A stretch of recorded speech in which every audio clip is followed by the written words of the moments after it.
On February 12 at 9:42 a.m., former contestant Rachel DeMarco files a 47-page federal complaint alleging forced isolation, sleep restriction, and $2.3 million in withheld appearance pay. By noon, 3 lawmakers request a private briefing. Producers go silent. By 6:18 p.m. that same day, 9 ex-contestants post synchronized statements with matching timestamps, describing 18-hour shoot days and locked hotel floors. The wording aligns too perfectly to be spontaneous. Someone coordinates this push, and the reason stays hidden. At 11:58 p.m. on February 13, a shared spreadsheet spreads across group chats listing 32 alleged breakdown incidents, each tied to an episode code and location. It reads like a production log, not a diary. One row is blurred out on purpose. On February 14 at 3:08 a.m., an internal call sheet allegedly schedules mandatory emotional interviews after elimination tapings. Networks claim wellness protocols exist, yet the clock tells a different story. The night slot becomes the tell, and it points forward. A contract clause appears in multiple seasons, footage use in perpetuity across all media known or unknown. Lawyers flag it as common, contestants call it a trap. The same clause shows up in 11 separate packets, and one signature time stands out. On February 18 at 4:26 p.m., Representative Alicia Gomez announces exploratory hearings on unscripted labor protections. Stop. Rewind that. A federal microphone enters the chat, and classification becomes the battlefield. The next 72 hours reshape the entire conversation. Staffers compare contestants to gig workers and child actors, focusing on one explosive hinge: employee versus contractor. If they count as workers, rest rules and overtime logic follow. If not, networks owe almost nothing. That single label becomes a match near gasoline. At 1:12 a.m. on February 20, former finalist Jordan Kim records a car confessional with the engine off and the cabin dark. He says producers restrict sleep to heighten tears. By sunrise, the clip hits 4.7 million views, and a second file starts circulating. On February 21 at 9:17 a.m., leaked ad sales sheets claim one meltdown episode pulls $4.7 million in ad revenue, with a spike tied to a specific timestamped scene. The money trail feels clinical. The human cost feels immediate, and it tightens the pressure. A former field producer alleges contestants are blocked from outside therapists during filming, citing narrative integrity as the reason. The phrase sounds harmless. It lands like a lock on a door. One internal training slide appears next, and it changes the tone. On March 1 at 10:03 a.m., a bipartisan draft memo proposes a 12-hour filming cap, mandatory rest blocks, and licensed counselors on set. The structure mirrors child labor guardrails. Networks call it overreach. Contestants call it basic safety, and the fight sharpens. One sentence inside the memo detonates the narrative: emotional distress engineered for commercial gain may constitute exploitation. Engineered. Commercial. Exploitation. Those words do not show up by accident. The industry hears it as a warning, and the next leak lands fast. Casting practices enter the spotlight next. An alleged audition rubric ranks reactivity and arc potential, with notes on who breaks fastest under pressure. It reads like a scoreboard for emotions. The same rubric appears across 2 different franchises, and that pattern rings loud.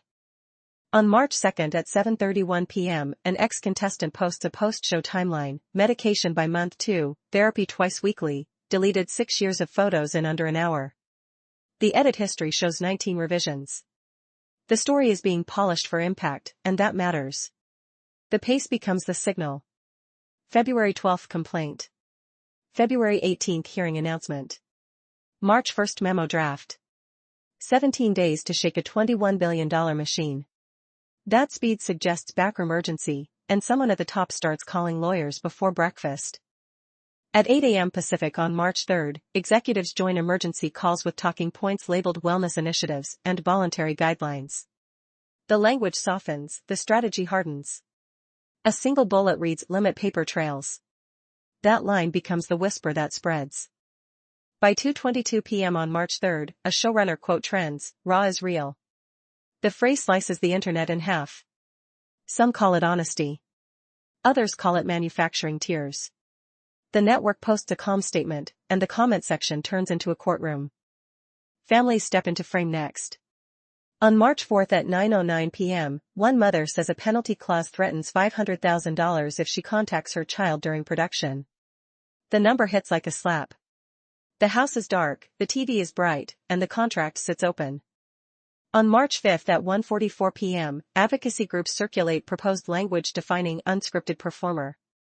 It sounds simple and quietly rewires everything: payroll, insurance, rest standards, reporting channels. Casting notices suddenly change tone. One line disappears from new contracts, and insiders notice.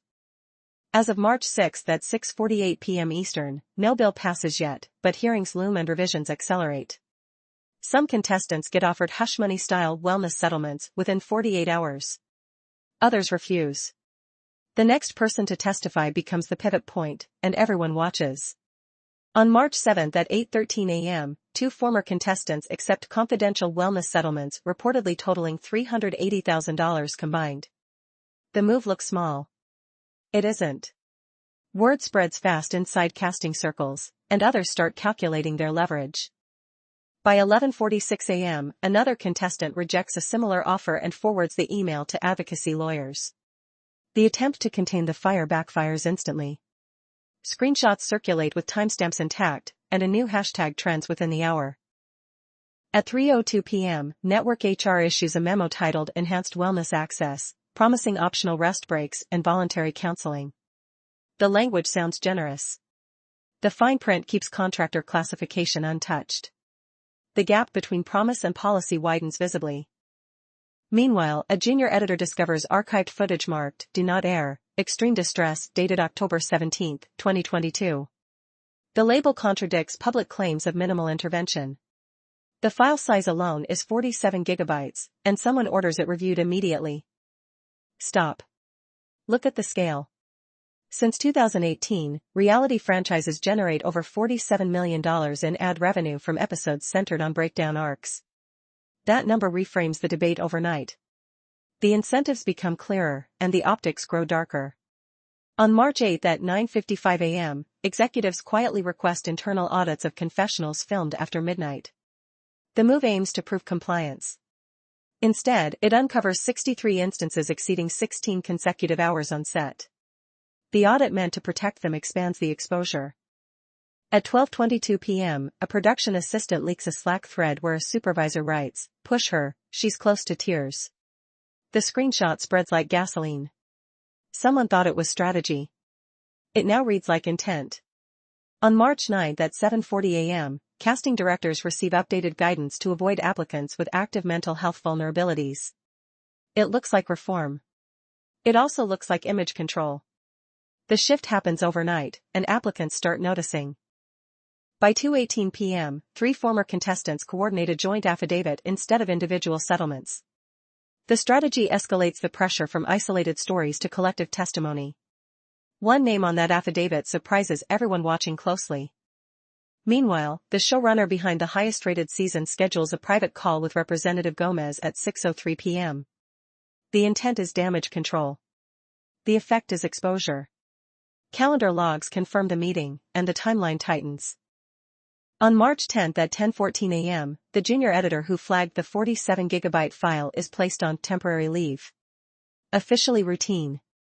Unofficially retaliatory, according to colleagues. The attempt to silence one voice amplifies 10 more. At 1:39 p.m., advocacy attorneys file a preservation letter demanding networks retain all unaired footage from 2020 to present. The legal freeze locks terabytes in place. Someone hoped old files would quietly disappear. That window just closed. On March 11 at 9:01 a.m., a contestant once blamed for overreacting releases raw audio from a 19-hour filming day. The person everyone mocked sounds exhausted, not unstable. The narrative flips in under 3 minutes. White medium star viral moment. At 9:17 a.m., that audio reveals a producer whispering, "Don't let her sleep yet, we need one more breakdown." One sentence. 11 words. The entire industry shifts under it, and screenshots explode across every platform. By 2:05 p.m., advertisers representing 14 major brands request emergency briefings from network sales teams. The financial backbone starts to wobble. Executives draft reassurances, but stock analysts are already modeling risk scenarios. On March 12 at 8:30 a.m., a network spokesperson announces an independent review panel. The move aims to stabilize headlines. Critics immediately question who selects the panel members. The promise of independence becomes the next battleground. At 11:58 a.m., leaked emails suggest two panel nominees previously consult for the same production conglomerate. The optics collapse within minutes. The fix designed to restore trust now fuels deeper skepticism. Meanwhile, a veteran contestant from Season 3 steps forward at 4:44 p.m. with a handwritten journal dated August 2019. Entry by entry, she documents 21 consecutive filming hours. Her handwriting grows shakier each page, and viewers notice. On March 13 at 9:26 a.m., two senators publicly request subpoena authority for unaired footage if voluntary cooperation stalls. The conversation moves from reform to enforcement. The stakes elevate from PR crisis to legal confrontation. By 6:02 p.m. Eastern, casting calls across three major franchises pause indefinitely pending review. The pipeline slows. Agents whisper. Contestants wait. The small problem from February now towers over the industry, and the next testimony could bring it crashing down. March 15, 9 a.m. Eastern. The hearing room doors open. Rachel DeMarco walks in wearing navy, clutching a thin folder. Cameras flash. She sits. Her hand trembles once, then goes still. The microphone light turns red. 9:03 a.m. She adjusts the microphone by exactly 1 inch. Papers align edge to edge. Her jaw tightens. The room is silent except for air vents humming overhead. Then she says her name for the record, and everything shifts. 9:04 a.m. She reads from the October 17, 2022 log.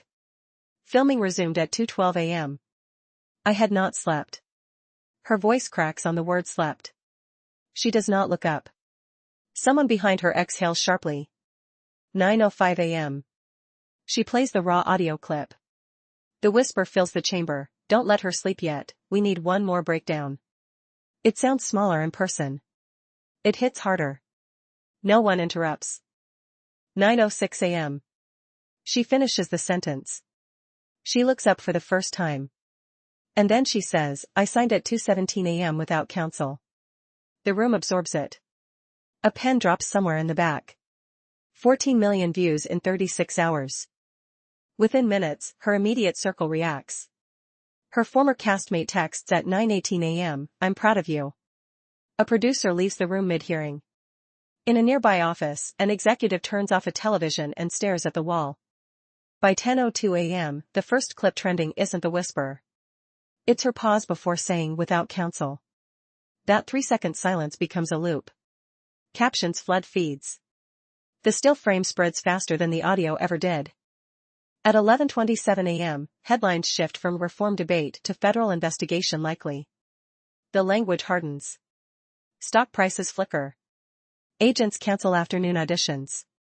And somewhere, a hard drive labeled 2022 archive sits locked in a drawer. 1:44 p.m. The network issues a 112-word statement denying systemic harm while announcing cooperation. Rachel says nothing further. The preservation letter still stands. The subpoenas are still pending. And the next name on the witness list hasn't spoken yet.